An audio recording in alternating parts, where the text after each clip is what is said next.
Alright. Entering the ring, I meant the Unnamed Podcast, episode 55. We have another special guest, Cornelius LOW. Welcome.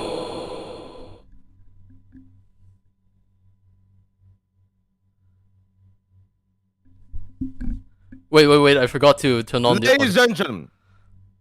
What? Okay, I just turned on the desktop audio, I just realized it was off. Okay. So I can be heard now? Yes, you can be heard. Excellent. Okay. Thank you for your introduction, Mysterio. I give it a 2 out of 10, therefore I shall do my own. Introducing from Damansara, Uptown, Kuala Lumpur, Malaysia.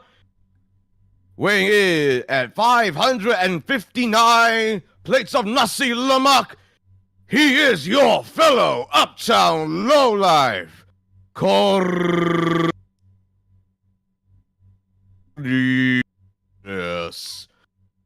LOW. Nice introduction. I just realized that maybe Discord might have completely noise gated the shit out of that. Yeah, it broke up so much. Yes. I need to remember. I keep forgetting that that Discord does this to me. I don't know. I've been trying to fix this problem for a while now, but I'm having trouble because I'm sure you know, right, that Discord has its own audio settings and stuff, and I've tried to fiddle around with it, turning off noise suppression, fiddling around with this and that. I don't know. I think it's just because look, bassy people are not built for Discord. That's what it is. Okay. Do you know what Discord means actually?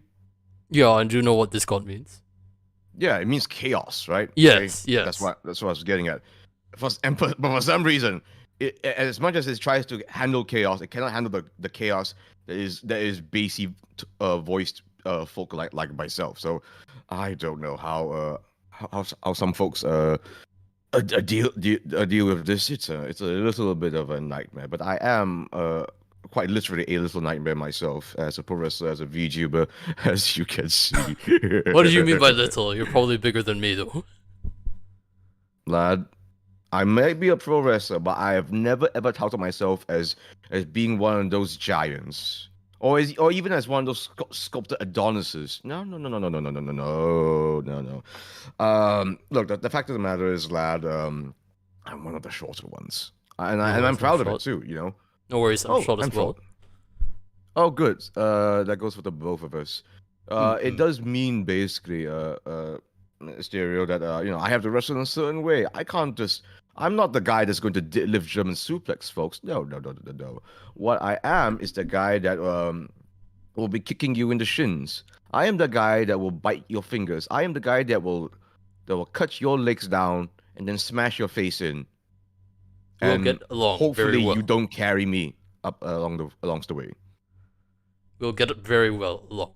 I'm the person that would say kick the groin. That'll be my favorite move. Oh, I was gonna get to that. Yes. Kicks to the groin or knee to the groin. I've always wanted to do like a running drop kick to the groin. Yeah, that sounds fun. Yeah. Oh, I should be interesting. Or probably to the kneecap. That'll definitely knock him down. Yeah, chop blocks, leg kicks. There's all sorts of ways to bring a big man down. Indeed. Yeah, definitely. But yes, more importantly, starting off this podcast, we have to ask the most important question. What is your favorite food? Oh, that's a good one. Oh, it's been a while. Since I was faced with this existential crisis. It's been a while. I haven't really thought too much. You can have more than one, by the way. It's all good. I'm Malaysian. Of course, I'm going to say more than one. Confirm. Oh man, it's been a. Wait, is alcohol a food? Alcohol is a food, definitely. Alcohol. Yeah, alcohol. I enjoy all types of alcohol. I'm not interested in the getting drunk part of the alcohol, but the quality of the drink is what I go for. So I'm not one of those folks that goes for graveyards or Long Island iced teas or those sort of drinks that's designed to get you plastered. No. I enjoy stuff like old fashions, Negronis. A mojito is an absolute. Mojito is great. as well. Yeah, exactly. Mhm. You know, you can't go wrong with a good mojito, but stuff like Sazerac. So I would argue that my taste lean more um towards more like if it's a cocktail, it's gonna be like an all spirit cocktail, you know, like Mhm. stuff like a Sazerac. Ooh, I could fuck with the Sazerac right now. Actually, I have yes, my bottle of whiskey is right next to me.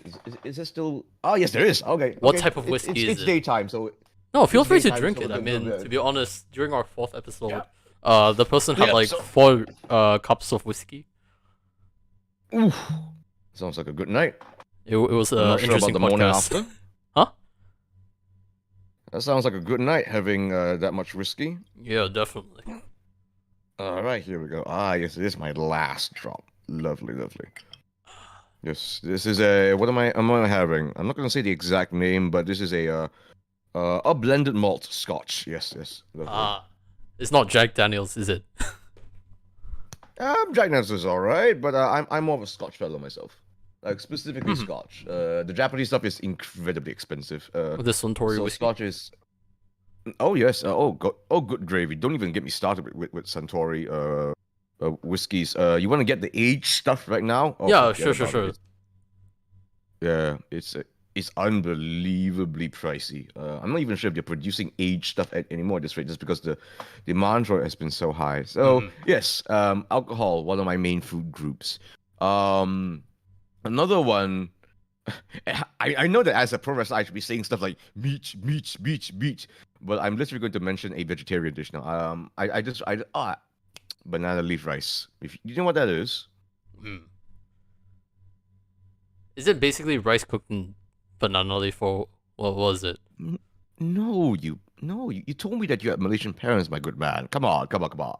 No. It's technically an Indian dish. It's basically um rice served on a banana leaf with all sort of delicious accoutrements. You know, so obviously you have your curries, and then you have uh your fried bitter gourds, your pumpkins.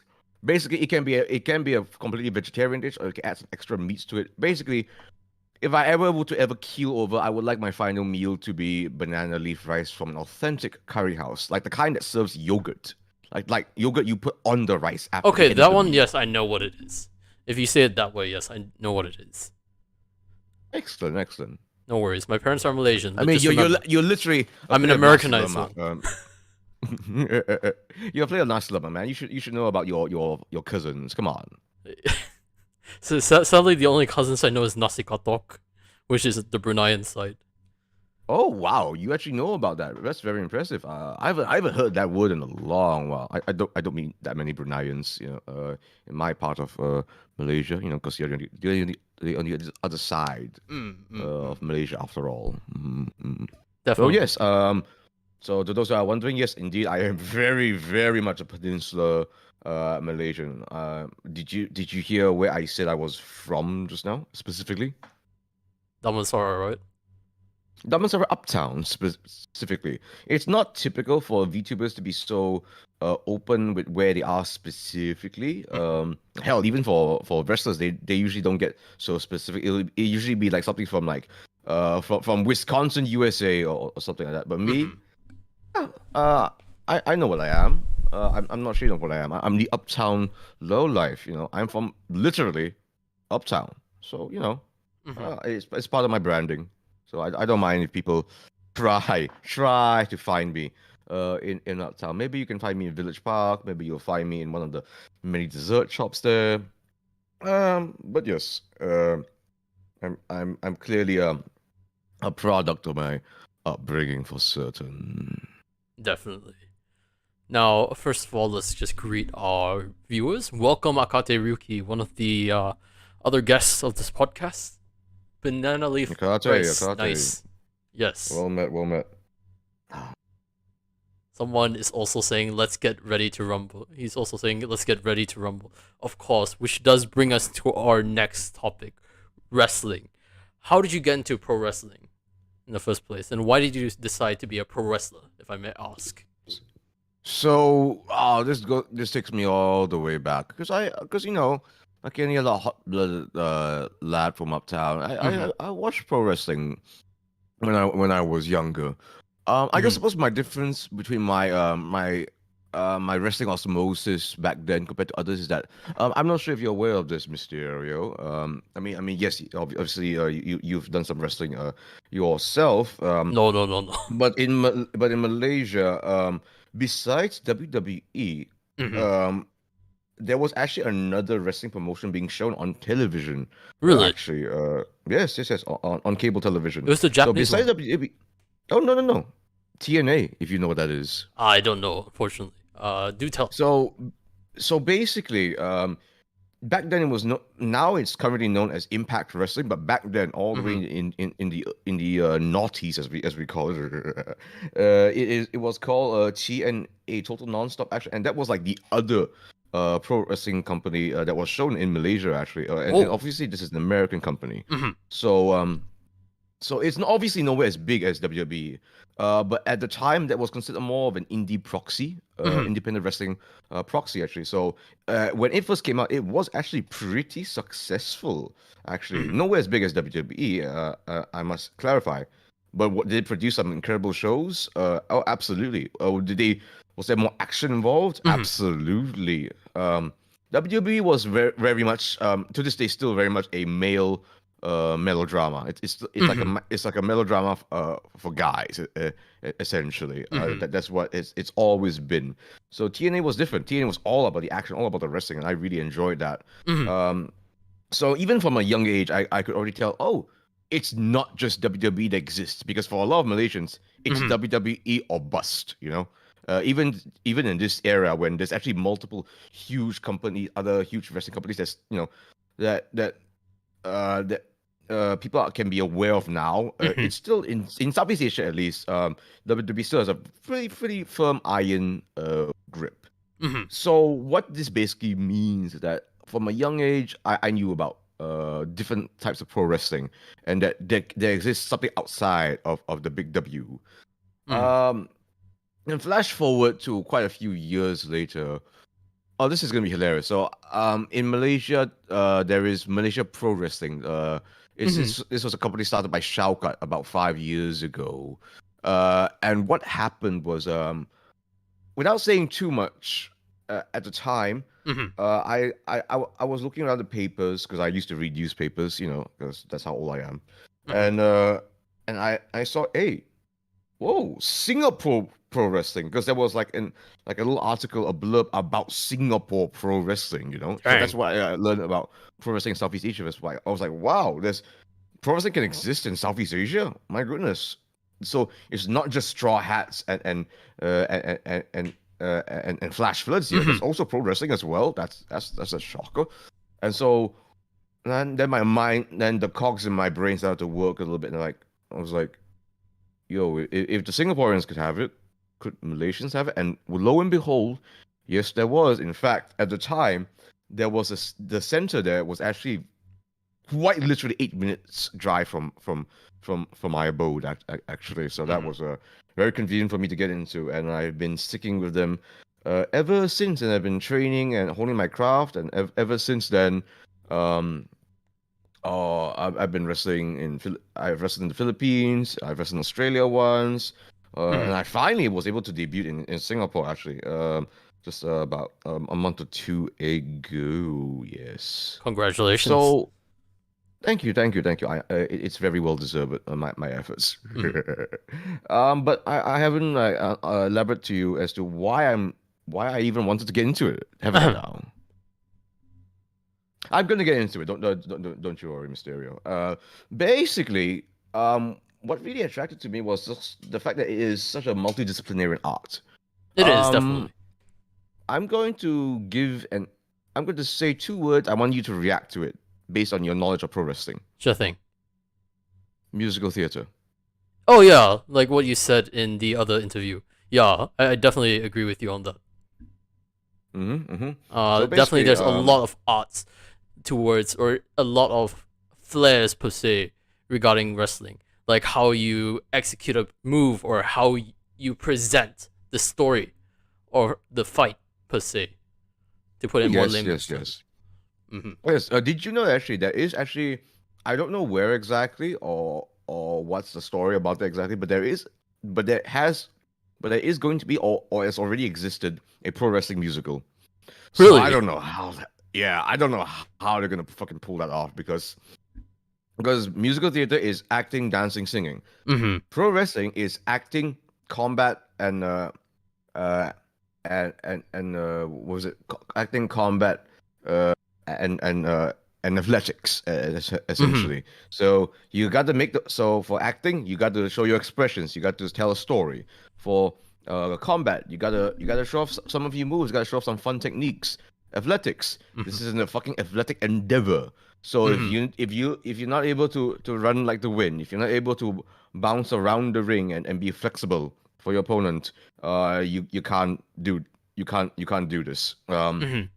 So it combines all sorts of things, and it is a more complex art form than people realize. People think that it's just like a bunch of like meatheads throwing around each other, and yes, that is also true. Don't get me wrong, Mm-hmm. but there is a nuance to the meatheads throwing each other around. Definitely. Now, one thing they say is pro wrestling is scripted, per se. If I may ask, what are ways, how do I say, the matches are coordinated? Because there's definitely a lot of coordination dependent on the type of match. For example, if it's a cage match, how do they control the fall, per se? How do they ensure that wrestlers are not injured? How does it work, if I may ask, based on your experience? Well, if we go through a table, Mm-hmm. we go through a table. If we get hit with a chair, we get hit with a chair. Mm-hmm. If we are going to land on concrete, there's no faking the concrete. Yeah, There's no definitely. faking gravity. Definitely. This is certainly a show. There is certainly some levels of coordination. Mm-hmm. Now, as to how much planning there is, it could quite literally range from 0 to 100%. Mm-hmm. I've been in matches where I think it's gonna go one way. Nope. Have I eaten boots to the face before? We're not expecting it. Yep. Definitely. I mean, there's accidents definitely do happen. I'm not talking about accidents. Oh, like for real. Yeah, I'm running to the person. I'm Mm-hmm. expecting them to eat my running strike. They put a Mm-hmm. foot up instead, and I get smacked into the ground as a result. It looked excellent. It looked great. The Mm-hmm. crowd loved it. I was not expecting it at all. And that's the thing. There's an understanding between pro wrestlers that this is a diddly dance. We are Mm-hmm. dancing, but it's diddly. Maybe we'll apologize to each other. Maybe we'll talk it out after the match. Hey, what's up with that move? What happened over here? Was that a little miscommunication, or were you doing something to add to the match? Because like theater, Mm-hmm. and like bad comedy, there's improvisations. No, Okay. often. I have done stuff with that some folks haven't that the other pro wrestler was not expecting. For instance, I have yelled so much nonsense in the ring before. You know, Mm-hmm. I have I was in a match where uh where there was like country erasers, so the erasers had like little flags on them. Mm-hmm. And I grabbed one eraser that had the flag of Singapore in it, and mine was the Singapore one, and I threw the eraser at the other person, and I yelled out, "Singapore sucks," you know. So it's nonsense like that. That wasn't Mm-hmm. planned. That wasn't scripted. But because what we do is a live show. That's the Mm-hmm. big thing. This is a live show, so we go bonkers I bet. sometimes. Yeah, I know of matches where besides actually no, I actually know of matches where not even the finish was planned. Mm-hmm. Nothing was planned. Maybe the person who's winning, I guess that will be discussed beforehand. Mm-hmm. That's so yes, there is some level of discussions. Can it be an absolute whirlwind of chaos? Oh, absolutely. Yes, yes, yes. That is Obviously, interesting. when the stipulation is a more complex one, like a cage match, like a hardcore match. Mm-hmm. Oh yeah, yeah, yeah. There definitely it definitely actually makes sense to Mm-hmm. prep. So the simpler the match, like if it's just a one-on-one, it is Mm-hmm. entirely possible to do a match with minimal preparation. I've done it before. Actually, it's a lot of fun. It can be extremely terrifying. The art of improvisation in wrestling, I hope it's not a lost art. I hope it's not, because Mm-hmm. there's absolutely value in this sort of nonsense.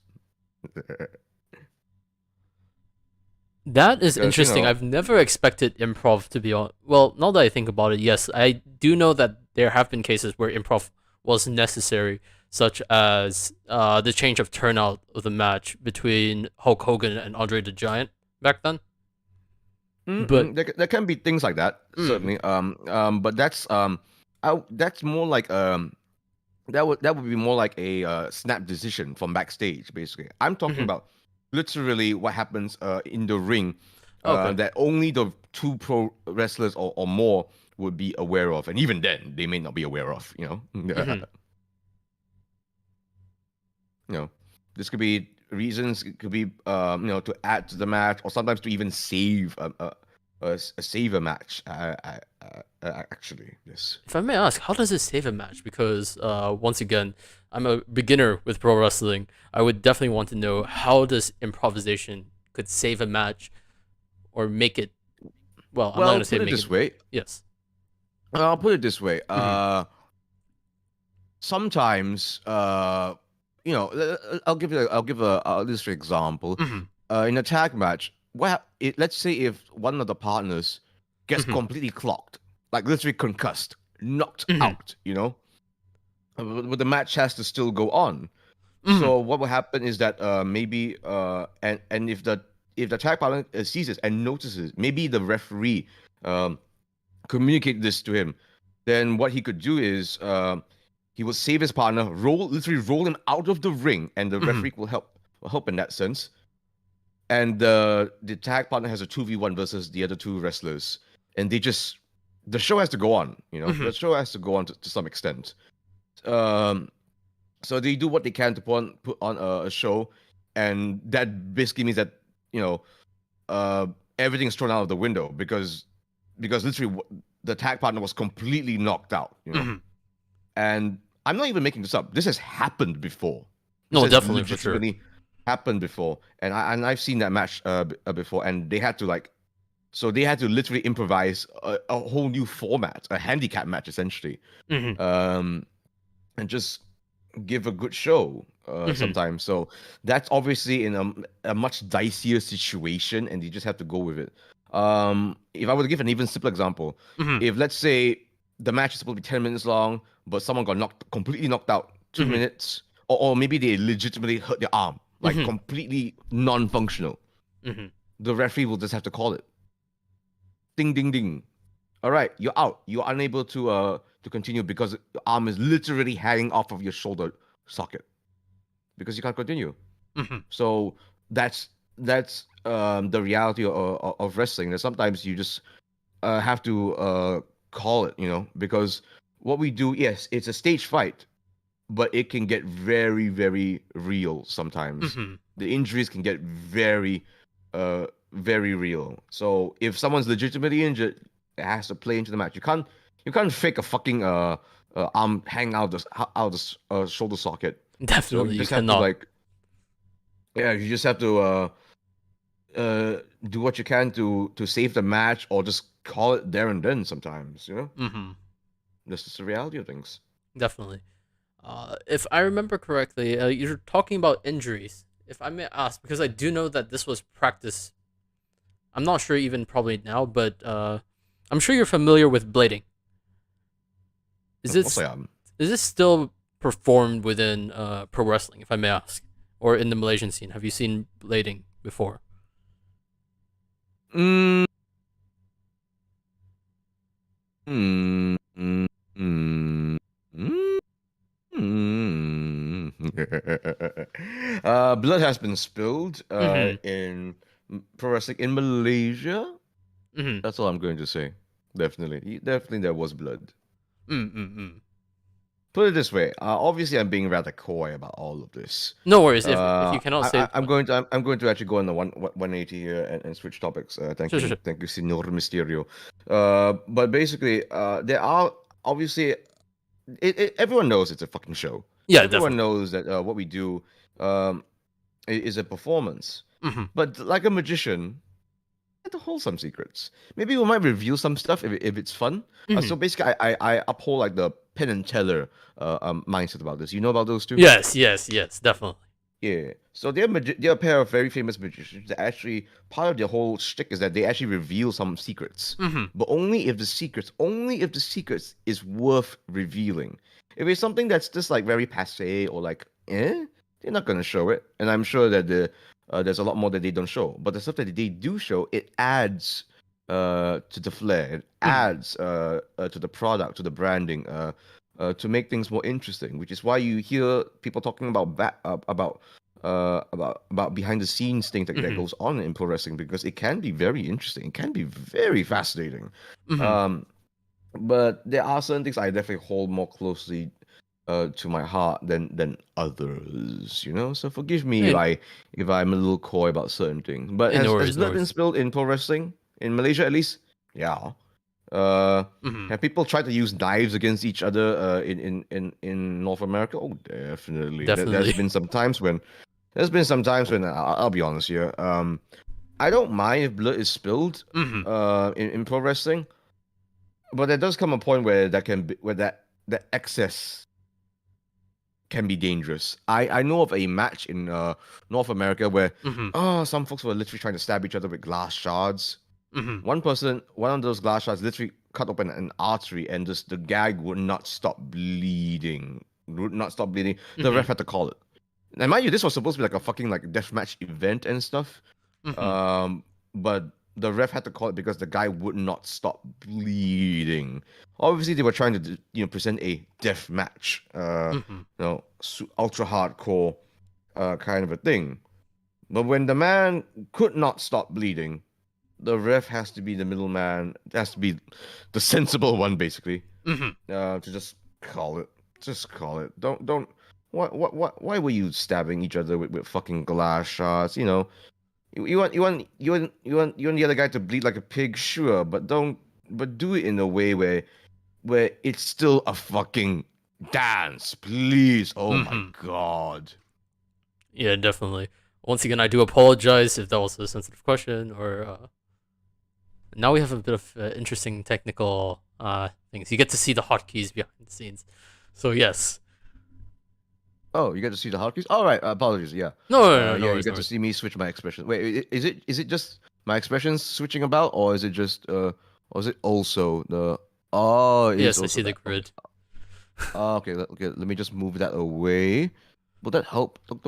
Yes, I'm yes, it switching from helps. Angie to neutral. Angie to neutral. Ah, ooh, ah, ooh, ah, ooh, ah, ooh. Okay. But no worries. Once again, if there's any questions that seems a bit too sensitive or such, feel free to say pass. Once again, sorry if that question was a bit too far, but yes, I do appreciate your answer. Don't apologize. Don't apologize. You don't see me apologizing, do you? Once again, your character is impressive. That's one thing I'll say. How is it impressive? I'm just being me. I believe that, of course, some parts of the characters are you, but I do feel like you're adding a bit of flair to it. Of course, this Oh, might of be one of the course. things that you're probably either keeping a secret or you'll probably mention out. Of course, of course. It is still me. Mm-hmm. As Cornelius Low. But obviously there's more flair to it after all. I mean, I don't Mm-hmm. actually bite people IRL. Only in the ring. Are I you don't sure you actually don't actually call. bite people IRL? Well, in the ring. In the ring. Mm-hmm. Basically my whole logic is this. My pro wrestling moves should be done on pro wrestlers, Yes. as opposed to like to the public. That's just irresponsible. I'm a responsible citizen. I don't want to be exiled from my own country. Mm-hmm. I Yeah. like where I live in Uptown. Thank you. But yes. There is a bit of a character. After all, I wasn't born the Uptown low life. Well, I was born the Uptown low life, but I didn't call myself the Uptown low life till recently. When I started my pro wrestling shtick. Mm-hmm. If I had to describe who Cornelius LOW is, he is basically someone that thinks of himself as a lowly sort of fellow. Mm-hmm. But in actual fact, he's an uptown lad at the end of the day. You know, he's got some self-esteem issues. Mm-hmm. He's got some severe anxieties, but he's an uptown lad. Mm-hmm. And he's going to remind folks that they are all, at the end of the day, whether you're living the high life or you're living the low life, we're all at the end of the day just a bunch of low lives trying to make our way through this meager existence and trying to carve our path in this tiny little blue marble we call the earth in an unforgiving, vast universe that doesn't even know what we are at all. If I may ask, this is another question. Did you study philosophy by chance? I was a theater major, so the answer is sort of yes, kind of. Yeah. I see Yeah, where the musical theater words came out the moment you said you were a theater major. Yes. Obviously, I went to school, trained for years and years, and yeah. So I definitely came from an arts background. Sadly, No, arts. that's still pretty cool though. If I may ask, were you Ugh. considering of being like a performer at first, or like an actor, or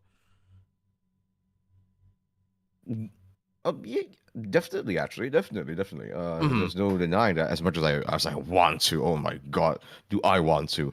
What I will definitely say is that Mhm. I thought I left that a while ago.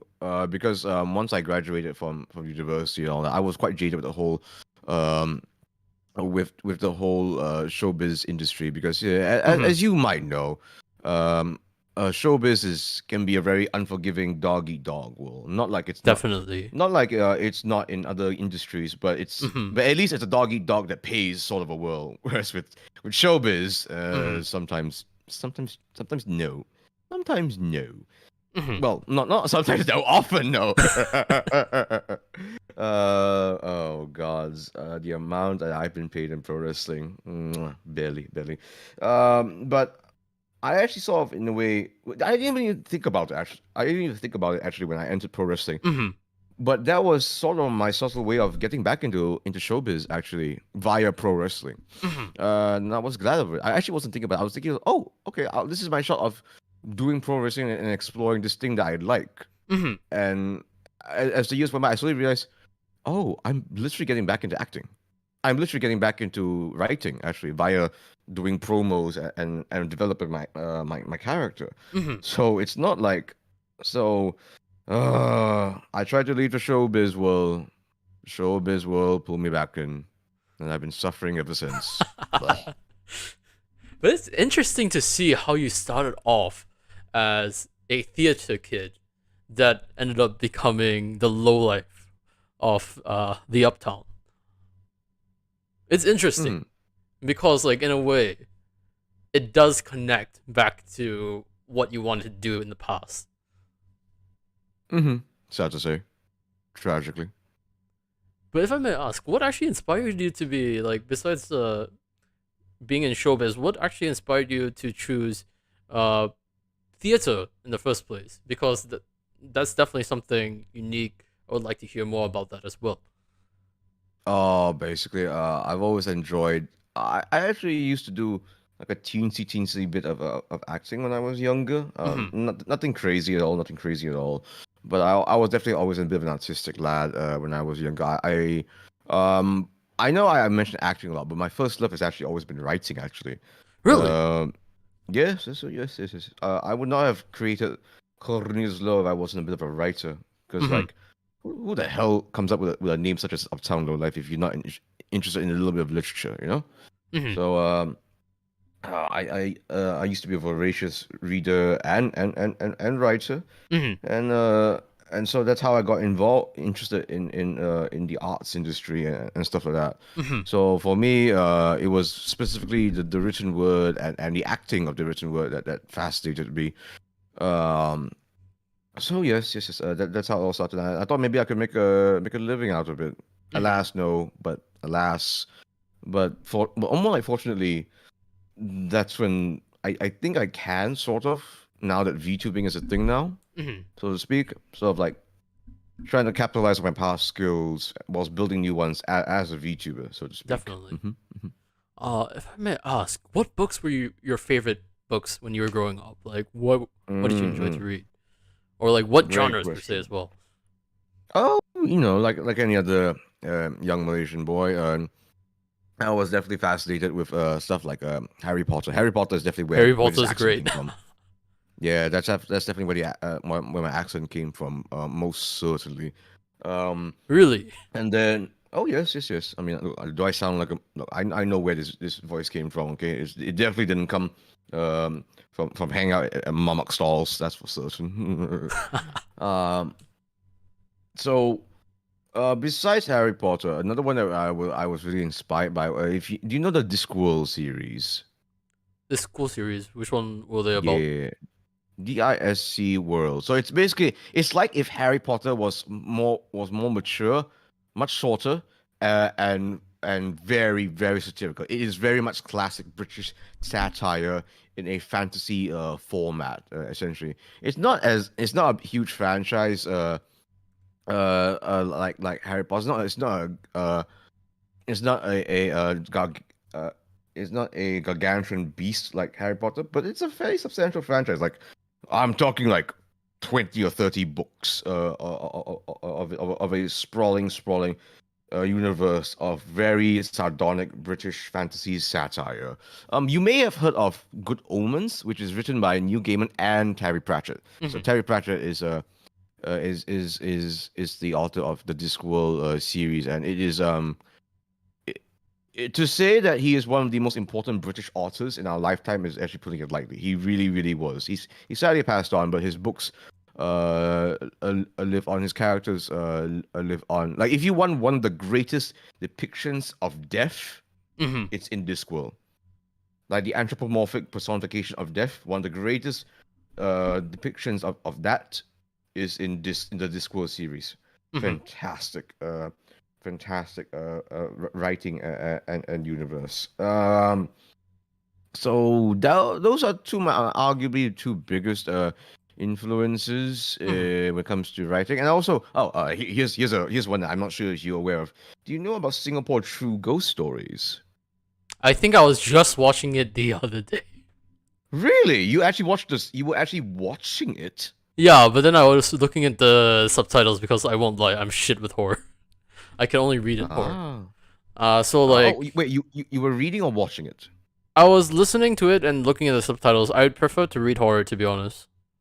Ah. I'm actually bad with horror, but it's interesting, in my I'll be opinion. honest with you, that's so am I actually. I prefer to consume my horror via either reading it or actually via podcast. I really enjoy like listening to horror podcasts. Hmm. Actually, sometimes you do the commute. It's nice to put on a little horror podcast where we're talking about like skins on the wall and a stalker Mm-hmm. stalking you and stuff. I've even like listened to horror podcasts whilst driving in the middle of the night before. Uh, that was an experience and a half. Yes. So Imagine. yes, I do enjoy. So basically, what I was getting at was that Mhm. Singapore True Ghost Stories. That's like an old series that goes all the way back Mhm. to the early noughties. I'm a '90s child, can you tell? And that was like my foray into local horror, basically. And enjoyed local horror ever since. I have a fascination for the supernatural. You said early 90s child, and you did mention like to try to guess your age on stream. So Mm, I'm do guessing you have you're a either number? 31 or 30. You're probably either 91 or 92. Oh, you're very close now. I'm a '90s child. You're actually born 1990. Oh yes, I'm a century child in that sense. Yes. Hmm. You're still young though. I'll still say. Oh, I hope so. God, I hope I'm still considered young. But are there TikTokers they're talking about like old people that about people who are old when they're like like in the late '90s. Gods, my good grief.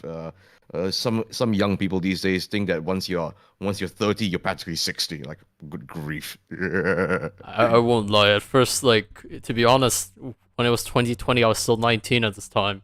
I was actually in Malaysia at the time. I thought to myself, damn, I don't want to turn 20. I'd be old. Yeah, yeah. I mean, like, no one wants to get older. Well, Yeah. it's not like they want to get older. They don't want to have the baggage that comes with age, so to Yeah. speak. Because I remember when I was, younger, I Mm-hmm. was stupider back then, but I have less chronic injuries. That's for certain. Mm-hmm. Back Definitely. then I could do all-nighters. Now, oh, I wish. I bloody wish. I ruined that when I was actually in Form 5. Hmm. Yeah, either Form 4 or Form 5. At that time, because I pulled a lot of all-nighters. That's why, like, I have an energy problem right now. And you know what else Uh, sucks? Energy well, drinks or coffee or anything with caffeine doesn't work on me. So, oh dear, oh dear. I'm at the stage where, like, if I don't have my morning cuppa, or I am non-functional. I might as well be a piece of cabbage. that'll be interesting. Also, my friend has mentioned Lord of the Rings is better. Lord of the Rings is an old man rambling put into an epic novel series. Sometimes rambling is good, Hmm. but have you tried to read Lord of the Rings? I've tried. After the first 100 pages, I was like, this is more history novel, history book, history Hmm. compendium than it is, you know, an engaging series. Hmm. I'm not saying it's bad, but I'm saying it's not for me. Especially at the time, I had things to do. I had homework to complete at the time. So Who does it just homework wasn't for actually? me. Yeah, yeah. So, like, and don't get me wrong, I adore them. The movies. Movies were great. Hmm. But my goodness, reading the actual thing itself Mm-hmm. was a chore. My goodness. Now, if I may ask, are there any books that you actually didn't really quite like? Per se? Oh, you're gonna hate me for this. You're going to, No like, worries. be so weirded out by this. The Diary of Anne Frank. Please, let's actually hear Please your. tell me you know what that is. Please I tell me you know know what what that it is. is. I do know who Iron Friend is. So. Basically, to those that aren't aware, please be aware. Please, God freaking sakes, be aware. It Yes. is quite literally a diary of Anne Frank, uh, of a young girl who was trying to survive World War II, whilst being in hiding, essentially. Hmm. So it recounts her actual tales of trying to survive World War II whilst being in hiding with her family. Hmm. Um, I understand the historical significance of the book. Hmm. I understand its cultural impact and why it became a huge success. Hmm. I'll be honest, it wasn't that engaging because it was literally a young girl's diary, right? Yeah. Yeah. Yeah. Uh, there's only so much that she could talk about and stuff, and so it didn't engage me. I could definitely appreciate, but it didn't engage me as much as some other stories. Hmm. I'll be brutally honest with thee. For some reason, however, and this I don't know, it's just a sign of things to come. The part that I actually enjoyed best was when she was actually, and I don't know if it's a spoiler alert. I don't think it is. It's such an It's not a spoiler alert. What has happened has already happened. To be honest. exactly. Basically, the part that I enjoyed the most was when she actually had a crush on on a boy around her age. Hmm.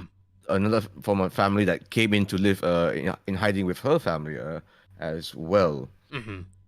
Yeah. So yeah, it's all right. It's all right. It wasn't for me, but no, not everything is for everybody. That's what I've learned in my lifetime. I'm a pro wrestler. Not everyone likes pro wrestling. Hmm. That definitely is interesting. Now, one thing, um, one thing, let's quickly shift back to pro wrestling. Sure, sure. So one thing we mentioned was about age, and of course, feeling your body not being able to endure as much as when you're younger, per se. Mm-hmm. Now let's actually hear a bit about like the typical age range for wrestlers. Like when do they usually start? When do they usually retire? Because I still remember before you were mentioning about how Ric Flair actually actually retired from pro wrestling, I and don't even know if he's gonna retire. He claims that was his claims, last match ever, but he's got like ex-wives to pay off, other debts to settle. So who fucking knows if he's actually going to, if that really was his last match at mm-hmm. the age of more than 70, if I'm not wrong. Actually, I'm gonna check right now. Ric Flair age. How old is this? 73. The psychopath is 73 years old when he had his quote unquote last match. Mm-hmm. I can tell you that that's fairly abnormal to have a fucking match with a pacemaker Mm-hmm. inside of you. So he's quite the outlier. Mm-hmm. Um, usually folks will start like around like early 20s, maybe in your adolescent times when you're like a teenager. Mm-hmm. Um, it really depends. I would say around 20s is a nice time Mm-hmm. to begin pro wrestling, just because your body is fully matured physically. At least. I'm not sure about mentally. I'll be honest with you. Mm-hmm. And then obviously you're deemed a legal adult as well, so you can you could just not have to deal with the hassles of being an underage. So I would say that's a nice time to get into it. But again, I know some folks that have actually started their pro wrestling training at like fucking like 13, 14 years old. I Mm-hmm. know folks who started. I started in my late 20s, for instance. So Oh, I'm one of the late bloomers as well. DDP was famous for starting pro wrestling at 35. So it all depends. The range is pretty substantial. That's for sure. that's definitely impressive. Now, when is usually the age that folks retire? Because I do know that usually in like late 30s, early 40s, that's when your body tends to deteriorate per se. This greatly depends. It really depends on a few things. First and foremost, your desire and Mm-hmm. how crazy you are. Um, so if you really still want to go for it, who's letting age stop you? It's just, but you know what will stop you? Your fucking body. So Definitely. it really depends. I know some folks, maybe not in Malaysia, Mm-hmm. but let's say in places in the big four. So when I say big four, I mean in countries that actually has pro wrestling industry. So Mm-hmm. so the big four comprises of USA, Japan, Mexico, and maybe Canada. Mm-hmm. So these four countries have industries there. So some folks can go all the way till past 50. It's possible. You have to wrestle smart, admittedly. You can't do what you used to do when you were in your 20s. Mm-hmm. So you have to wrestle smart. You have to wrestle in a very particular way. Mm-hmm. Um, so that's so you definitely can go a little older. Mm-hmm. But once you go past, say, I would say once you hit, say, past 55, that's when things get a little dicier. That's for certain. That's for certain. Yeah, I definitely remember like a very well known wrestler, the Undertaker, who wrestled well into Mm-hmm. his 50s. He did mention that he should have skipped one WrestleMania because of his hips, if I remember correctly. Oh, absolutely, absolutely. Mm-hmm. But hey, money talks. Yeah, money. Money absolutely talks. And with WWE, with how little they are, and I'll be honest with you, WWE has a thing of relying on nostalgia acts Mm-hmm. and novelties. Mm-hmm. So of course they're gonna bring back someone as huge as the Undertaker. Who wouldn't want to catch him wrestling again? Mm-hmm. But him and Shawn Michaels recently had a match, Mm-hmm. not too long ago actually, Really? and they were both quite outspoken that they both regretted, especially Shawn Michaels, who retired for quite a while. But hey, the lure of wrestling in WrestleMania again, with a nice fat paycheck to cover it all, Hmm. yeah, is super tempting. But did it ultimately but did he ultimately give a lackluster performance? Did he perform to the best of his abilities? Were they even okay after that match? Yeah, yeah, it really depends. So for some folks, maybe it'll be easier because the money just isn't there. But when the Hmm. money is there, oh, that is a huge seductress. Definitely. Um, okay, let me just quickly double check everything set up just fine. Yes, it's all set up just fine. Uh, Now, aside from the age, one thing I would also like to talk a bit more is about your outfit for one. All right. So, I believe that you're wearing a luchador's mask, correct? Oh, indeed. What was the inspiration for the mask, if I may ask? Oh, basically, and I'm going to reveal something quite interesting here. Mm-hmm. Something I've never really revealed before. Basically, the idea of the mask Mm-hmm. came from this Japanese concept called kintsugi. Have you heard of it before? Kintsugi. Let me check it out. I'll explain to you. Don't worry about it. Oh, sure, sure. Basically, it's the practice of fixing up ceramics by gluing them. Let's say if a vase is broken, Mm-hmm. okay, but you glue it back together, and then you paint the cracks with something with gold lacquer. It's typically gold lacquer, Mm-hmm. and what happens is that you have not just restored it, but you have beautified it, arguably even enhanced the vase as a result. Mm-hmm. That is what is on my mask. That is the whole Oh. idea of it. That this is basically, I'm basically showing to the world very publicly. Yeah, I'm a bit of a broken man, but that doesn't mean I'm out. I'm out for the count.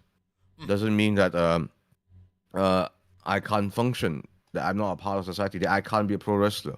You know. Mm-hmm. So that's what that is. Uh, my mask represents kintsugi. I'm a bit of a broken skull, but that don't mean the skull ain't fixed. That don't mean the skull's even better than ever before. Mm-hmm. That sort of thing. That sort of thing. I won't lie. That's a bit. That's actually quite inspirational. Of course, I am an inspiration to people. Are you kidding me? That's true. Uh, but yes, was the idea to have a luchador's mask always in your plans per se, or were you ever considering like wrestling without mask? No, straight up no. The reason being is that how do I explain this? Well, put it this way. Mm. Uh, I know what my face looks like. Uh, I have a voice fit for radio. Mm-hmm. I know I have a voice fit for radio. Definitely. I don't have a face fit for. I have a face fit for radio as well. Mm-hmm. Uh, and definitely not a face for pro wrestling whatsoever. And so for me to adapt to that, yeah, I'm gonna put on a mask, and the mask stays on. I'm not doing that bullshit mask versus hair match, mask versus mask match. Not interested. Not interested. No worries. I mean, the mask definitely looks great, also.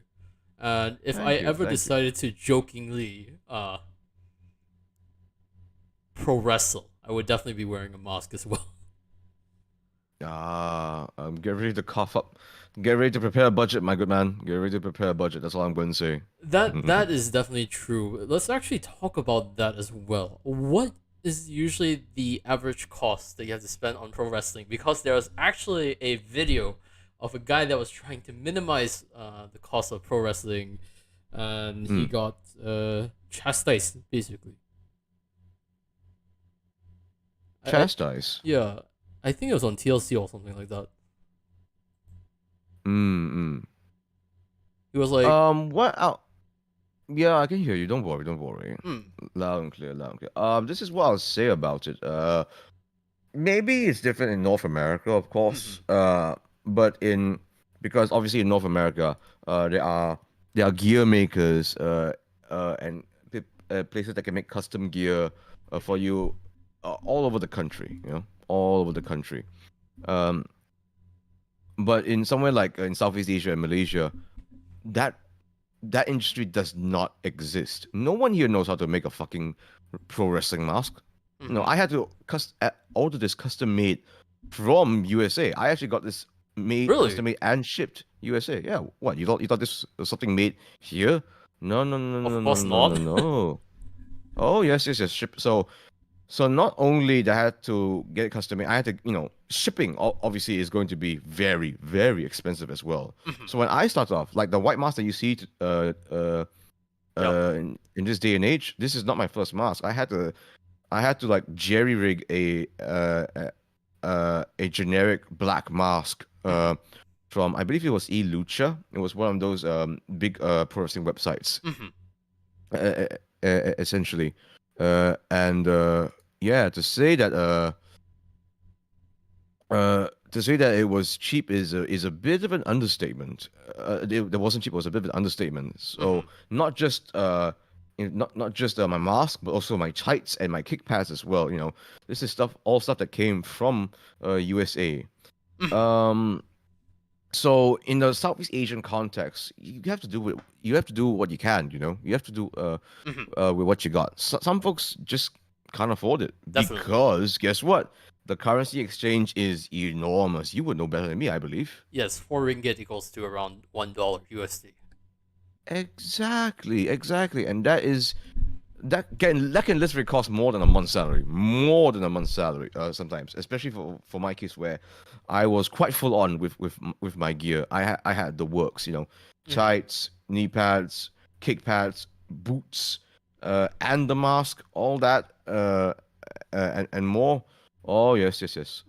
Quite expensive. So for my fellow wrestlers in Southeast Asia, we Mhm. we have to make do sometimes, and you can still make it work. For example, one of my opponents recently, his name is the Butcher Man. He quite literally looks like a cannibal, I remember and the guy's the guy wrestling. Yes, I remember one where he had the SPM papers. oh yes, yes, yes, yes. Yes. That match that I was involved in, Mhm. that was quite memorable indeed. And so what happened was basically he was dressed up. Basically it was very simple. He had jeans and a white shirt, right? Mhm. That's really it. That's literally it. But he also enhanced it by, obviously it's like he has a lot of red blood Mhm. on it. His jeans are all tattered up, Mhm. and he walks around the ring with a fucking butcher knife. In other words, he made it work. Mhm. He absolutely made it work. Mhm. Yeah. So there's definitely ways about it where you can still uh still have a good look, but have a budget at the same time. But Mhm. again, it depends.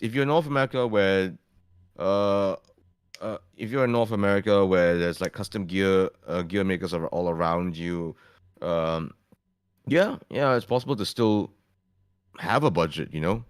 Not everyone can afford incredibly elaborate gear. Mhm. So if your budget doesn't afford it, why fucking push it? If you can earn the money for it, sure, Mhm. but give time to it. Then you don't have to start. I'll say this much: you don't have to start so hot with your gear when you're first starting off. You don't have to. It'd be nice to have something presentable, but you don't have to go so full on. If you if you are tight on a budget, which actually brings me to another point. Pro Mhm. wrestling ain't cheap. Pro wrestling is not cheap. I feel like it's the same with a lot of things like VTubing as well. A lot of things cost Oh, money. oh, absolutely. Are you kidding me? Oh my god. Mhm. And that's also another thing. Pro wrestling is pricey. VTubing is pricey. What the fuck am I doing with Yeah. my life?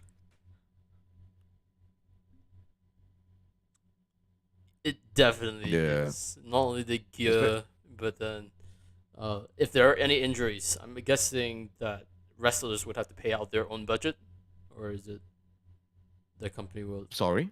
If say there are any injuries, the wrestlers have to pay out their own budget, or usually the company Uh, pays. well, it depends, Mm-hmm. but the answer is yes. Usually. Yeah.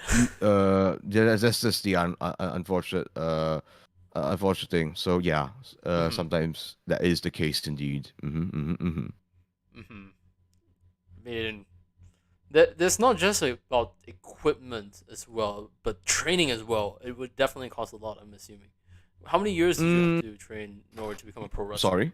Uh, wouldn't training also cost a lot as well? Uh, Yeah, it can. Uh, you know, for my PW in particular, the is a monthly fee. Uh, and if you don't pay, you don't enter the ring. Simple as that. mhm, Uh, maybe once because I'll be very open about this. I help out with the coaching mhm, in my PW, so I don't have to pay fees. So that's one way I can budget in that sense. mhm, But it's like any other combat sports or MMA gym. mhm, If you want to learn, you have to pay your fees. What we do is a very mhm, very complex art form, and we have to build your body up. You have to condition your body, and then you have to learn all sorts of different techniques mhm, and combine all these things together before you even step into the ring, before you even do your first ever match. mhm, And that is so you have to put in a lot of work, and that includes paying your dues as well. mhm. Definitely. That's really interesting to hear. Um, in that case, if you don't mind me asking, could you like mention briefly, well, not briefly, but or describe the techniques per se? Like for example, if I remember correctly in an interview, you guys mentioned that the ring is actually just pure steel. Is not there's no springs in the ring. Basically, you guys when you guys fall, you guys create the bounce rather than the ring causing you to bounce. If I may ask, how did you actually create the bounce effect? Like, what did you do? Oh, Hmm. gravity. I like how simple that is. Sorry. Hmm? No, what were you saying? No, I was just asking, what's the technique of falling in the ring because it's pure steel. Like Oh, usually, uh to create the bounce effect. gravity and velocity, bit of both, bit of column A, bit of column B, Mhm. and then you just take it, and then you just take it. Yeah. I feel like it's probably more complicated than that. If I were to just casually just launch myself onto the like jumping down from the top rope, I will confirm just like smack down. Obviously we're alive after the match. Sometimes you'll even see me chatting with some folks post event. hmm Does it fucking hurt when you get smashed onto the wrestling mat? Yeah, hmm yeah, absolutely. So it's a steel frame, most definitely, hmm and then it's wood, and then it's the mat. That's it. So it's not like we're on a trampoline. That's for certain. That's the most I'll say about it. It's no trampoline. hmm That's for sure. So to achieve that, so that bounce that you see really is just us getting smashed onto the mat. Really, really, really, really, really, really hard. Man. It's fun to watch. Some people are into taking that sort of a bump, but I prefer to counter those sort of moves just in case, just in case. Another thing that I'm actually interested about is like breaking through a table. Like, is that the same case? Because I assume because I still remember in the fight with the butcher man and who was the other person as well. Let me just double check. What about it? I remember you were thrown onto a table at that point. Yep, yep. How did you basically? How does it work, per se? Because it's interesting. Um, he picked me up, he grabbed my arm. I believe he grabbed my arm and the leg, Mhm. and then he hunched down and smashed me through the table. Yeah, I won't lie, I would personally not mind trying that at least once, I but don't recommend it. It yeah, fucking sucks. I, I was lucky there wasn't like metal bits poking at me. it was a regular. It was a wooden table, or was it a metal? It was a wooden table. I believe it had an aluminum frame. So if you saw, so I know they were parading around that aluminum frame post event. That's for sure. I was woozy the whole event. Actually, to be honest with you, because after the event, I apparently what they also told me was that I was sort of walking around, but I kept like literally like face planting. There was supposed to be like a big group photo and stuff. Mhm. I there was literally a moment where I'm not sure where the photo is, but there's literally a moment where I when the photo was snapped, everyone was posing and smiling. I was literally like mid timbering. Oh dang! Yeah, yeah. What we do is not easy. I definitely. Yeah, what we do is not easy. As you mentioned, it's not. This is definitely not for everyone. Um, Of course not. Of course mhm. not. Then, if I may ask, right, if there's anyone in the audience that's interested, or anyone who's watching right now or in the future that's interested in being a pro wrestler, what advice would you give them? Uh, join a school. Mm-hmm. Join a pro wrestling. Join a legitimate pro wrestling school, and build your cardio and throw away your ego. Obviously, when you're entering a pro wrestling school, you're a fan of pro wrestling. But Mm-hmm. when you enter a school, you will become a student of pro wrestling. Mm-hmm. Shut your mouth and listen. Because if you don't, you could die. You could legitimately die if you don't follow the coach's instructions. Mm-hmm. Okay? So throw away your ego, close your mouth, and listen. Because there are things that are taught, even at the earlier stages, where you don't listen to what we say, you could be severely injured or worse. This is not an activity where you can go start running. No, no, no, no, no, not at all, not at all. I've actually seen some folks before had at the misconception that they came into like a boot camp, for instance, and they thought they're Mm-hmm. going to be like lifting people up, but what we actually made them do instead was like 100 squats or something of the sort. Mm-hmm. Um, and so like we literally test your cardio first and foremost, actually. Mm-hmm. So get your cardio up, throw away your ego, shut up and listen. But if you truly are interested in pro wrestling, because it's not something that you do short term. You want to do this, you cannot do this short term either. Mm-hmm. Mm-hmm. That really is intriguing. Now let's actually move on. Just double checking on your time. How much time did you have left? Is it still a couple of hours Yeah, I or? have time. Okay. I In have that time. case, let's move on to streaming. How did you get into streaming? Ah, yes. Well, I must admit, this is me getting to streaming and VTubing really was a product of the whole fucking pandemic, wasn't it? Now, Yeah. it was. Because look, you have to understand, the pandemic affected things a lot of ways, but none perhaps more so than live shows, Mm-hmm. concerts, professional wrestling performances, martial arts performances. All that was done away Mm-hmm. for about 2 years or so.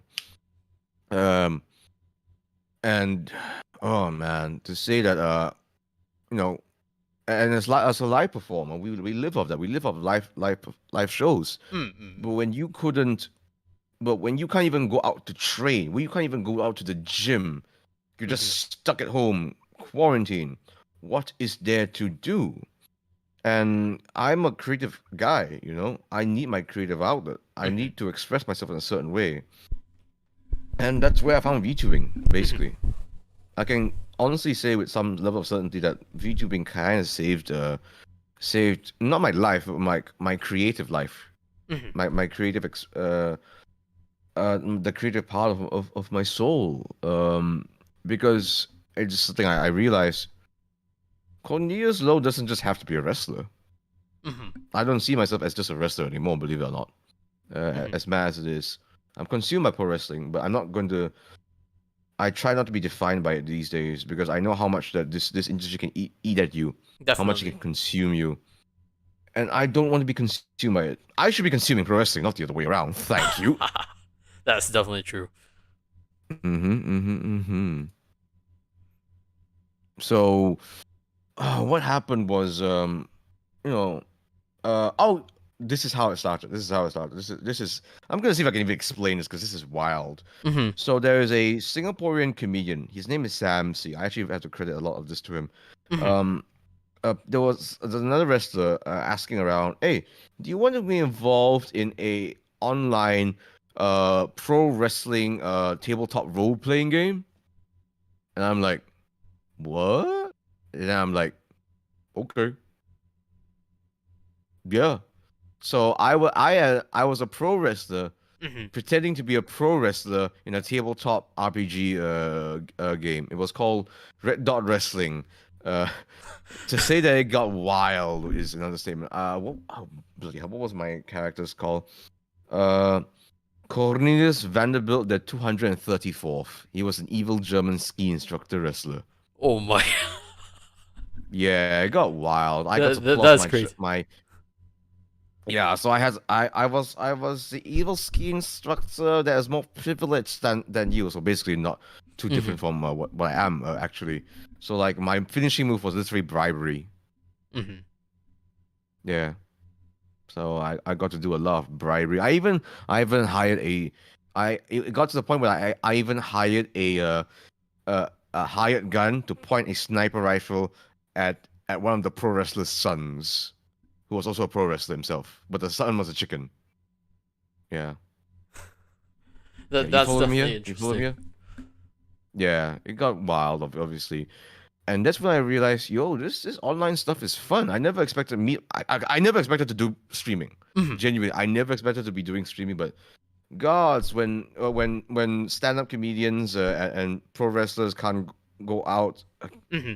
I guess we stream. I guess, and that's how it started. And Mm-hmm. I slowly made my baby steps. I streamed under my friend's channel. I collabed with my friends. I slowly um developed this stupid looking uh soybean model that you see before you. Hey, what do you mean stupid And looking? yeah, it's stupid looking. It's Okay, beautiful. yeah. It's wonderful. Stop It's fucking an lying, boy. Uptown model. It's, Yes. no, it's not. No, it's not. No, Yes, it no. is. Stop it. Stop it. Oh my god, this lad clearly hasn't learned improv. But in any case, uh, so what happened was I slowly basically began to uh socialize within the VTubing Mm-hmm. circle, and slowly developed my own channel. Mm-hmm. Slowly started to commission for this and that. Mm-hmm. I'm at a stage where I'm all in for the VTubing thing. Mm-hmm. I would argue that I'm all in on VTubing more so than pro wrestling currently, actually. You Mm-hmm. know? Look, because let's face it, I can stream whenever I want. I can't go for pro wrestling events whenever I want because, Mm-hmm. well, there's not many events being organized right now in Malaysia. Mm-hmm. Even if I want to go overseas, as in regionally within Southeast Asia, even that also is uh, that takes quite a bit of effort to be hired to be booked by them. Mm-hmm. So yeah, VTubing is going to be a genuine outlet. I am glad that I started as a pro wrestler. Don't get me wrong, because it provided me a very easy into the VTubing circle. Because I mean, Mm-hmm. look, even you've made it clear to me that you want to interview me because I'm a pro wrestler first, isn't it now? I mean, it's interesting, and I would say it would definitely add an edge because you already build like the charisma, you already build like the skills. One thing I'll say for sure, communication is really important, especially if you want to be successful in VTubing or such. Similarly, Mm-hmm. in pro wrestling. For me, I'm currently still Oh, learning, so this is also one of the things with the podcast. I'm going to admit I'm still learning as a host how to interact a bit better, how to make things a bit more lively. But yes, as seen in the beginning, like when you did your introduction, that is something I feel like you could only achieve after wrestling for quite amount of times, or if you Oh just yes, went. yes, yes. Hmm. Definitely some skills definitely could be transferred for certain. No, it's not like it's not like I'm some 16-year-old trying to stream Call of Duty Modern Warfare with no performance experience at all, you Hmm. know. So even from the early get-go, I could sort of like provide value in a sense to my fellow collaborators, collab mates, Hmm. you know, because I don't intend to just sit back and just play the game. No, no, no, no, no. Where's the fun in that? You gotta mess around a little bit. You gotta like play to your strengths and charisma. Hmm. Um, so that was how I wanted to provide value to the VTuber community, and I think I very much at least endeared myself to the Malaysian community. I because that's just such another reason why I really wanted to get into VTubing as opposed to Hmm. just streaming, because I absolutely could just stream with my mask and my whole gear and Hmm. stuff. I've done that before. I'm not into that. No, no, no, no. I very much prefer VTubing just because the community specifically is all about collaborating and being a bunch of wacky characters put into one stream. Because think about Hmm. it, you know, where else in the world uh, can you see a toxic dragon, a fairy, a literal a personification of a rose come together Hmm. in a stream and play Apex? You know, only uh in VTubing. I would Hmm. argue maybe you could see something like that in pro wrestling as well.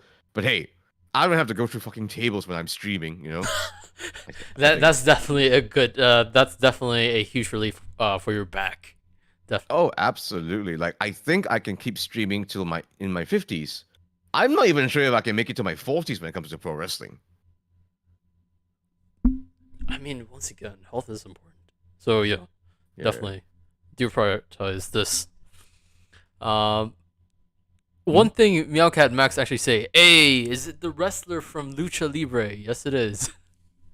Um, I actually would like to make a distinction with that because lucha libre is I consider this term very, very specific. It does mean free fighting, like literally, it means free Mhm. fighting in Spanish. But lucha libre very much refers to the Mexican style of pro wrestling. Ah. Obviously, there are different styles of pro wrestling, but lucha libre stands out in that it is the most unique version. You have to Mhm. learn lucha libre in order to do lucha libre. I, as a Western trained professional wrestler, my style is very much WWE, that sort of thing. Ah. If I were Okay. to try to do a lucha libre match, I would fall on my ass so utterly hard. For one. Mhm. Let me see if I can explain this. Usually, in Western style pro wrestling, and even in Japanese style as well, mind Mhm. you, we work the left side, as in we will use our left hand to whip people around and to do techniques. So we work from the left. Mhm. It's the other way around in lucha libre. Ah. Okay. So to get that coordination down is hard. Let me tell you. I have never done it before. And obviously, Lucha Libre is a lot more flippy, a lot more acrobatic. I'm not that, that's not my style whatsoever. Mhm. I am like deliberately not a flippy wrestler. That's literally part of my character that I'm not a flippy wrestler. Hello, my name is Cornelius LOW. I'm going to drag you down to the mat. I'm not going to fly up in the air. That's stupid. What happens if there's no one there? You crash onto the mat. Exactly. Why I'm not going to wrestle stupid. I'm not saying luchadors are stupid. They're daredevils. That's what they are.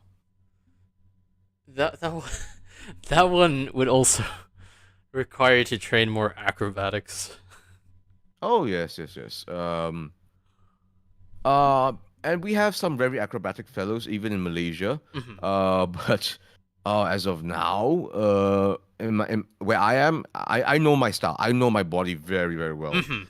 I'm a technical wrestler through and through. So I'm the guy tying you up. I'm not the guy going to go through double backflips and three Fosbury flops to crash onto you. That's Mhm. no, no, no. But you still do the 619 though. Uh, I do sort of do it, but I don't do it at the same time.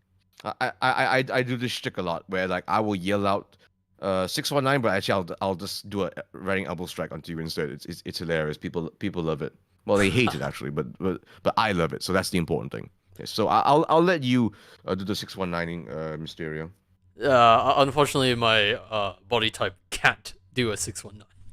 Why not? You're Rey Mysterio. You're the guy that invented the 619s. Come on. As much as I would like to Buyaka 619, yeah, I cannot. My upper body Wait, is super what? No, weak. no. You're Rey Mysterio. You invented the 619. Come on. Wait, let me just pull out that one model. What? Let me just pull this out. So. Oh, is there some technical difficulties? No. I'm just pulling up the Rey Mysterio. Yeah. See. You're six. See, you've got the body. You've got the pants and all that. You know. You've even gone through freaking stem cell treatment. You're absolutely the guy that does 619s. You are the guy that does 619. Everyone else are just imitators.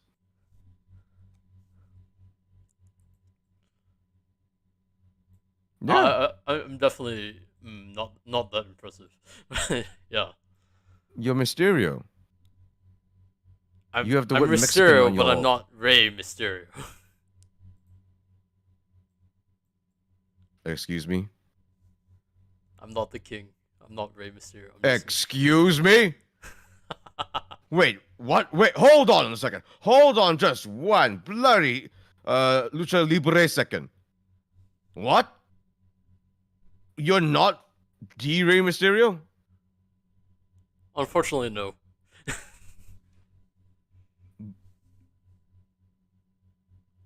Now if I had like an emote where I could actually get Cornelius to just like German suplex me right through the table, I would actually use that right now. But unfortunately, I don't have it.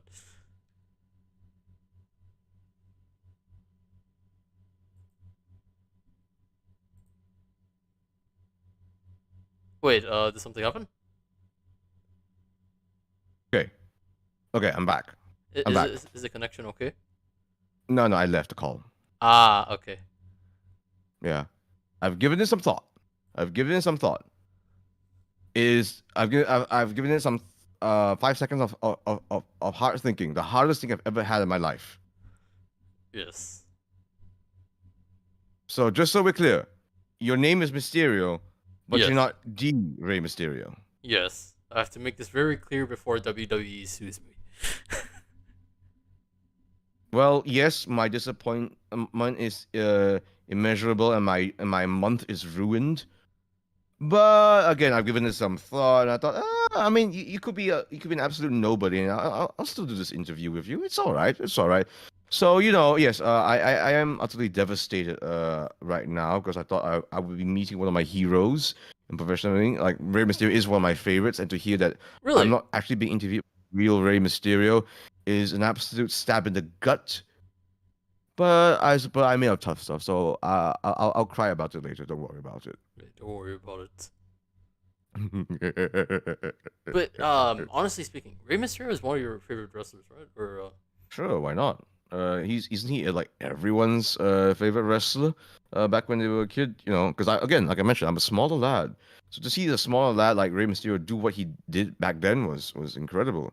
yeah. So he was. I'm not sure if he's one of my guys, but he's definitely someone to watch, even to this day. Actually. Once again, like especially with his tag team matches with his son Dominic, that one's actually quite fun to watch as well. Sorry. Even with the matches, his tag team matches with his son Dominic, it's also quite fun to watch as well. I'm sure. Yeah, Dominic's all right. But then, of course, when we're talking about Rey Mysterio, we have to also mention Eddie Guerrero. That one's also quite fun. Yes. Good old Eddie.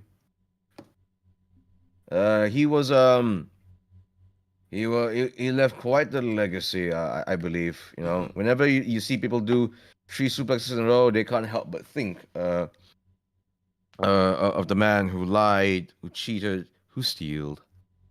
Yeah. He's a great example of a guy that you know, obviously he's super athletic and all that jazz, but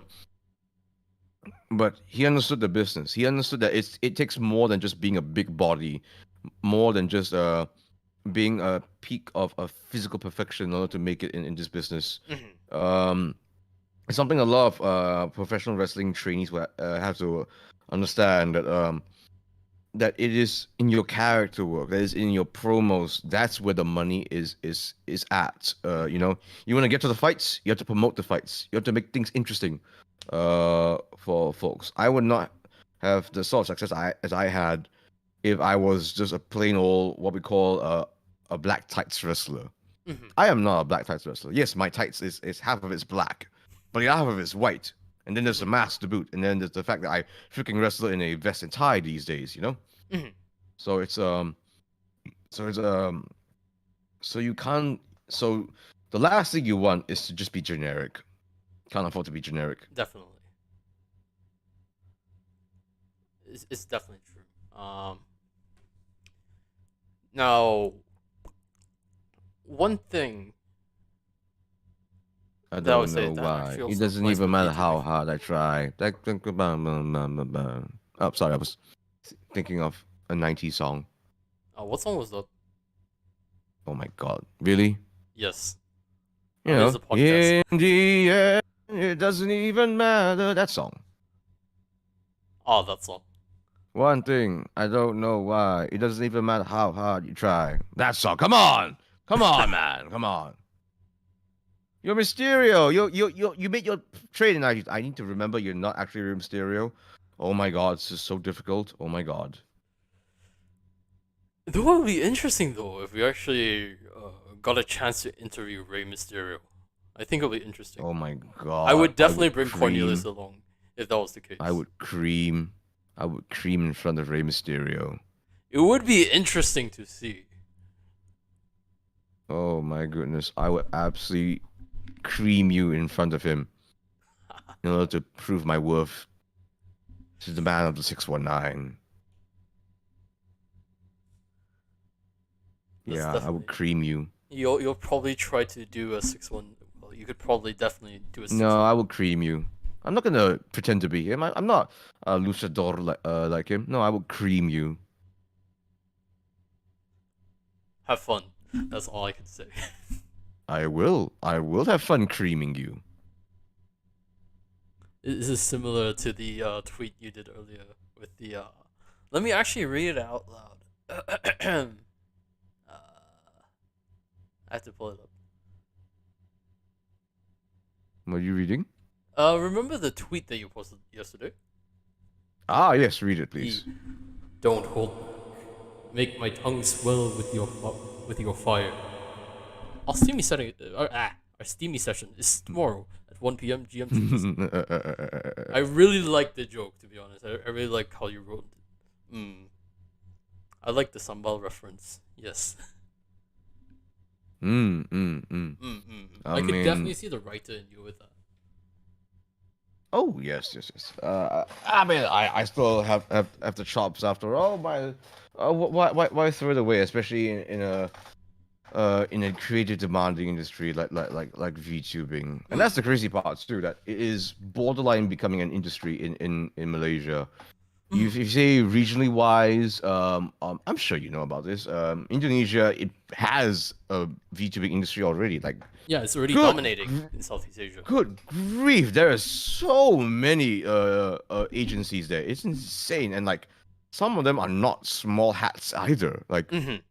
big numbers and really like really well known. I'm not even talking about the whole lives of the Nijisangis or the Mahapanchas. Mm-hmm. Not even that. It's insane. Definitely. Uh, one thing I was going to ask though, unrelated to VTubing, is have you ever considered writing a short story or like a novel? I think it'll be interesting though. Like, have you as the narrator? I've actually done it on stream before. Hmm? I've actually written a short story, a horror short story on stream before. Actually, yeah, Mm-hmm. yeah, I've done it before. I'll say this much: I might not do it again anytime soon, just because I do notice that the level of interaction with it Mm-hmm. was a little bit on the low side. The viewership was a bit low, frankly speaking, and I totally understand why. You know, because I'm not playing anything interesting. I'm not doing anything super interesting. I am in many ways focused on my task at hand to write out a story. Mm-hmm. So people come into a stream obviously for some level of interaction to see if the stream is doing anything interesting. Mm-hmm. I am rightfully supposed to be engrossed in my writing. Mm-hmm. So yeah, reception to it wasn't great. I thought the story I wrote was fire. I thought it was a very nice, solid little short story. But what I might change that up instead. Mm-hmm. I am thinking of doing like horror reading. Because I a think lot that a lot suits you, to be honest. Your voice is really oh fit for narrating, in my opinion.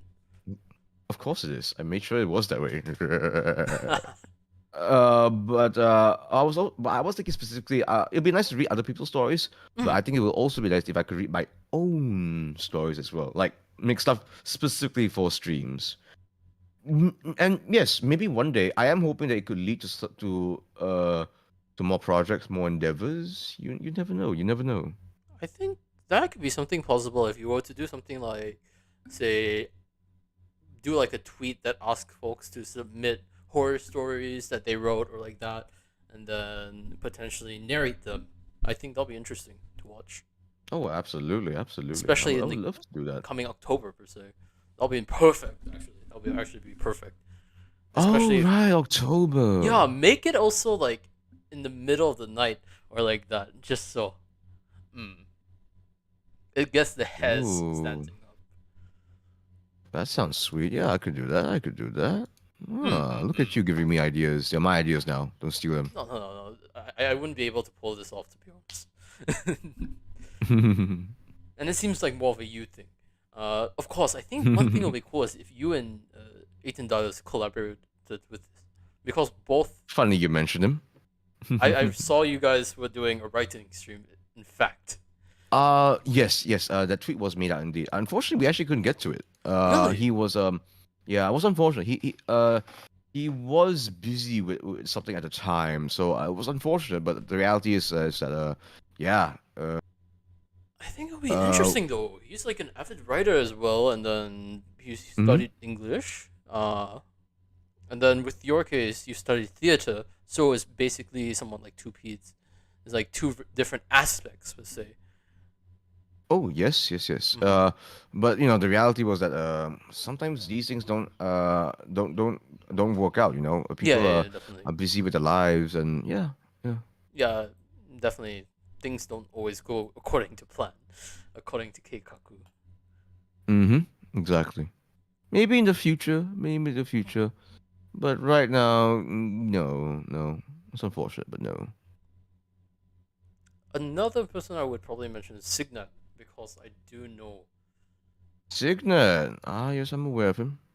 Yes, I still remember you guys helped co-host during a small portion of the Seiyu segment, which once again I do think I wouldn't have been able to co-host at all because mm once again I'm bad with the crowds.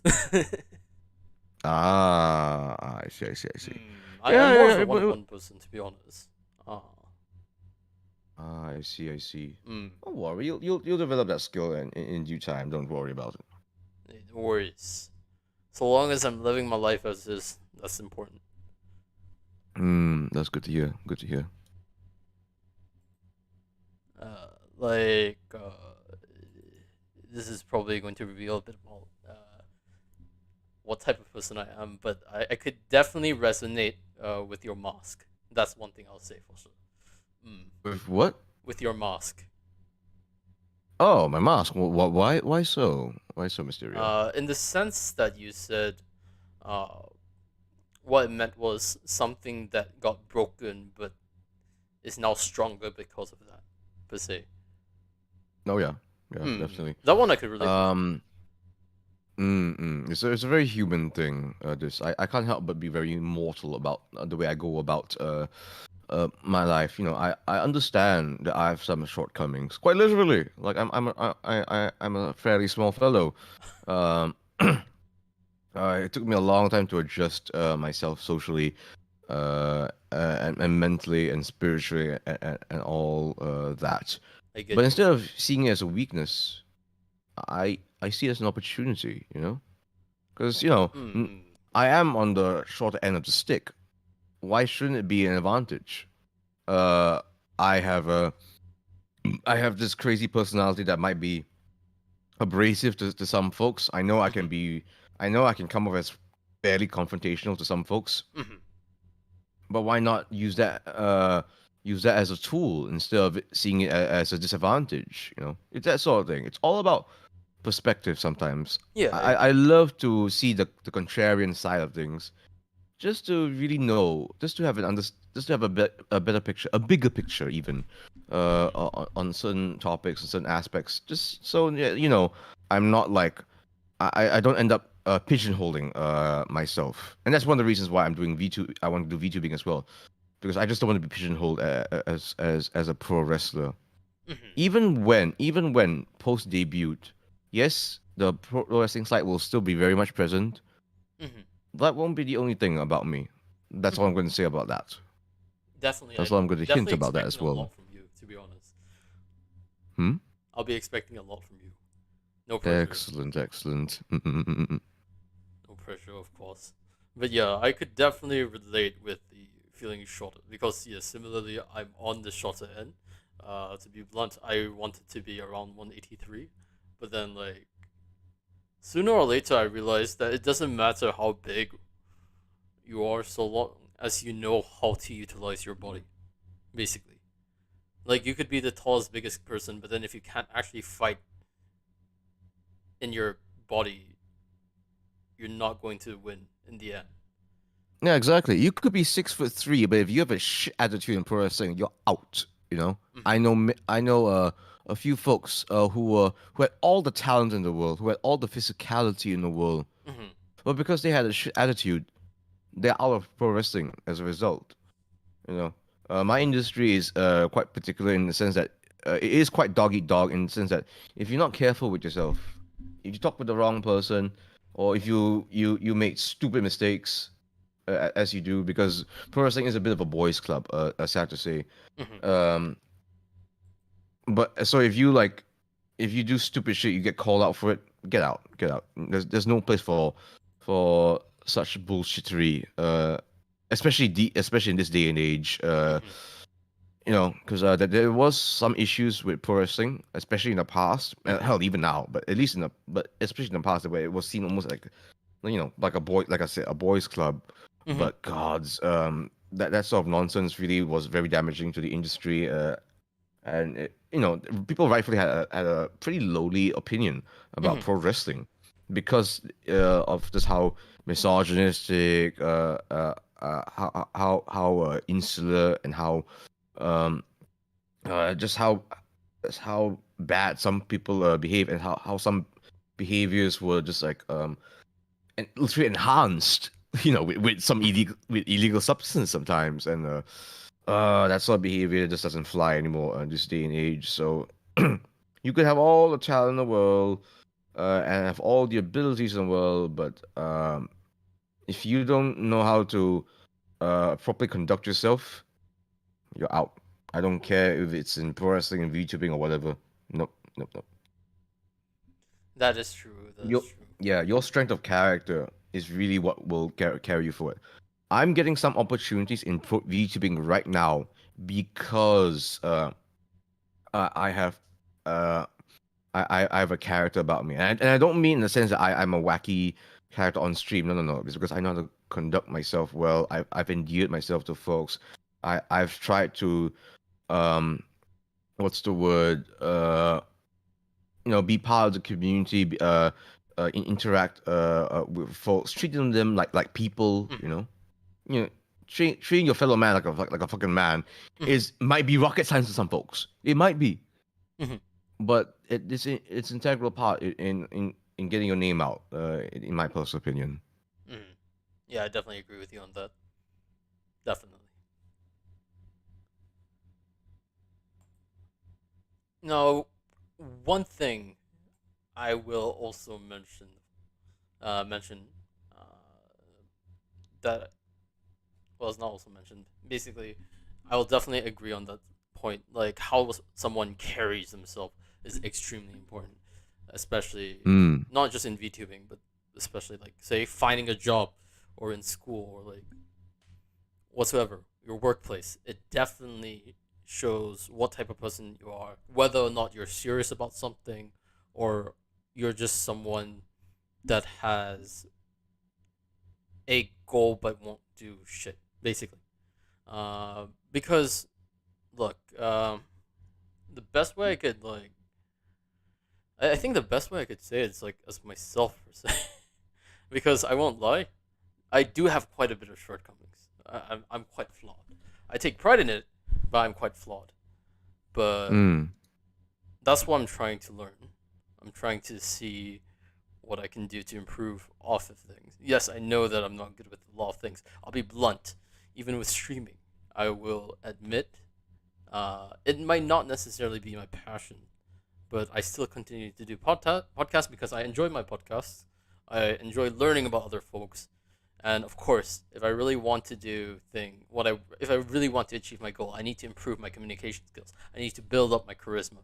I need to build up my ability to Mm. not just communicate with people better, but then also organize stuff. There's a lot that I need to learn, and unfortunately, like what some folks might think, oh, just go to school, just go to college, and like that. But no, there's more than just school and college and getting good grades. Mm. Definitely. I do apologize too, if it seems a bit off. I do usually No. don't apologize This is that your much, but no, not at all. This is your interview, so you get to say whatever the fuck you want. You know, don't never don't apologize for this thing. You just gotta do what you can. The way I see it, this is how I sort of take streaming. Um, it is a marathon. No, it's a journey, not a race. And what do I mean by that? Well, for one, you know, like for instance, last night I made a huge mistake. I wanted there to be music and sound, you know, in the first 90% of my streams, my stream last night. But wow, I forgot to um do the simple thing of just turning on desktop audio. mm-hmm. You know, something as simple as that.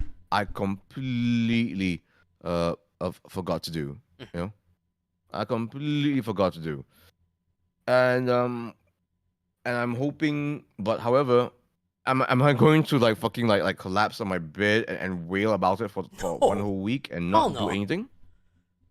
Exactly. If I did, there's nothing wrong with you, mind you. But you know, again, uh, when you have the mindset that this is a fucking a journey, not a race, you just take your mistakes in stride. Hopefully, you learn from it and you keep oning.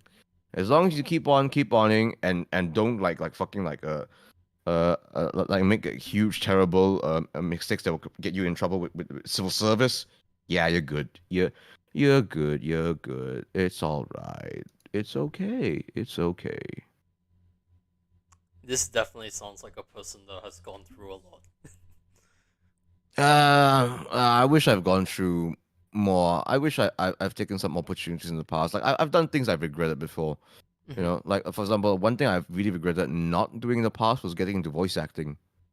You know, it's only Mm-hmm. recently, and I'm ashamed to say this, that it's only recently I've actually gotten more involved with voice acting and stuff. Whereas it should Really? have been something that, yeah. I wish I got into voice acting years ago, but I didn't because again, like I said, uh, I I left the whole showbiz thing years ago. I was very jaded with it. Mm-hmm.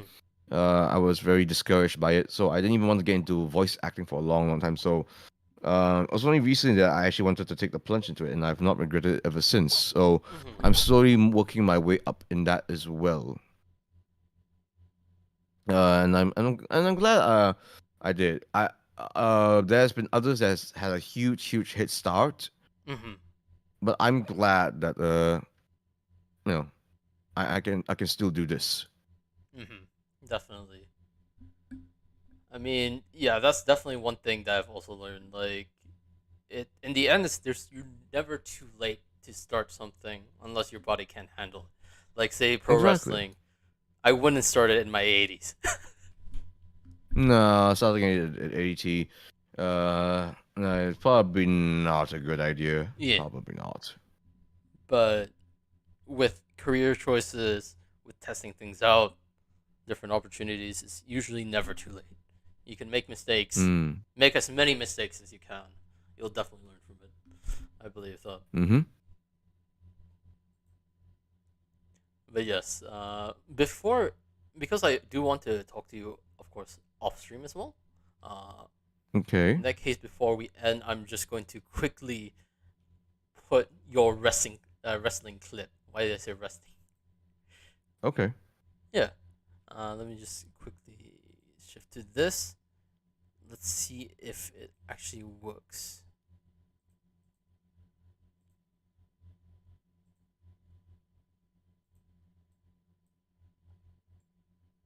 And I believe it. Yeah, never mind. Just wait. I'm going to quickly add the share screen option, display capture. I believe this might work. So you get the fun experience of seeing my OBS. And I'm just going to quickly pull this up. Does it track? Yes, it does. Then we'll just play this.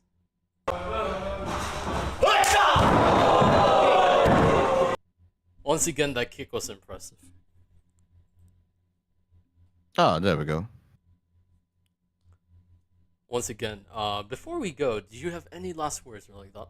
Or anything you want to say? I'm going to have nightmares that I thought I was being interviewed by the real Rey Mysterio, but alas, but it's a nightmare that I think I'll get over in one single night. So don't you worry about it, Mysterio. Don't you worry about it. Oh, I suppose yes. Obviously, I gotta do the whole obligatory. Do if you're interested in what I do and stuff, do check me out Mhm. on my socials, on my YouTube channel, on my Bilibili channel as well. If you're interested in that Mhm. sort of thing. Also, do look out on my socials, in particular on my Twitter, because I may or may not, depending on if I'm able to like get everything in working order. Mhm. Do check out uh do check out if do check out if I'm on my socials for what was it called, for an upcoming model reveal tweet. Oh, oh, Yep, yep. definitely. We'll be looking forward to it. Let me quickly. Do you mind if you drop the link so I can put it into the chat?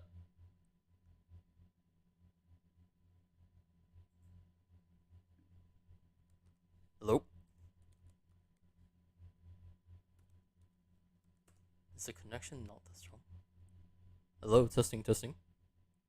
Yes. What is the matter? Oh, I was just asking if you could drop the link to your. Oh, right. Yeah, Okay. yeah. I shall do that. I shall do that. One second. One second. Sure, sure. Take your time.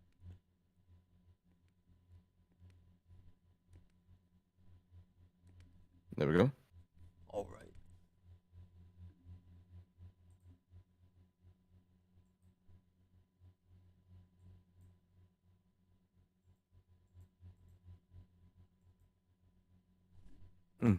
You there, Mysterio? Yeah. Did it not work or? No, no. I've dropped the link. Oh, should I drop in your DMs? Yes, yes, yes, yes. Okay. My bad. My bad. There you No worries, go. no worries. All right. Once again, definitely check out their model reveal. We'll be definitely looking forward to it. Thank you. Thank you. Me too. It's been a long, long time coming. It is a long journey as well. So, once again, thank you very much for your time. We'll be having our next episode tomorrow. Once again, thank you very much. Most importantly, to Mr. Cornelius LOW over here. We'll be seeing you next time. Bye bye. Bye bye, everyone.